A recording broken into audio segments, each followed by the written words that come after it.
ভালোবাসা করতে একদিন ভাঙতে 6 দিন। अबे साले। ভুল কইলাম নাকি? हाँ। মনে হয় সঠিকই হয়েছে, সঠিক, এটা সঠিক, এটাই সঠিক। ভালোবাসা করতে একদিন ভাঙতে কিন্তু 6 দিন। এটা কিভাবে? এবার আসেন আমি আপনাদেরকে বলবো। एक बार धोखा खा चुका हूँ। ভালোবাসা করতে একদিন ভাঙতে কেন 6 দিন?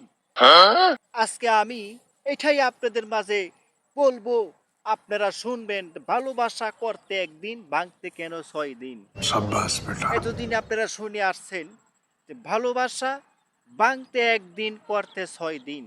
এটা ভুল ধারণা, এটা সম্ভব না, এটা ভুল ধারণা না। কারণ ভালোবাসা করতে একদিন ভাঙতে 6 দিন। কিভাবে? এবার আসেন আমি আপনাদের মাঝে এটা বলবো, ক্লিয়ার করে বলে দিব যে ভালোবাসা বা ভালোবাসা করতে একদিন ভাঙতে কেন 6 দিন। কেন 6 দিন আর কেন এই, ভালোবাসা করতে একদিন, এটা আজকে আমি আপনাদের মাঝে ক্লিয়ার করে একদম স্পষ্টভাবে মাথায় টেকনোলজিক ভাবে আমি আপনাদেরকে বলে দিব। ক্লিয়ার করে আপনারা কিন্তু শুনবেন, এমন ভিডিওটা মনোযোগ দিয়ে দেখবেন।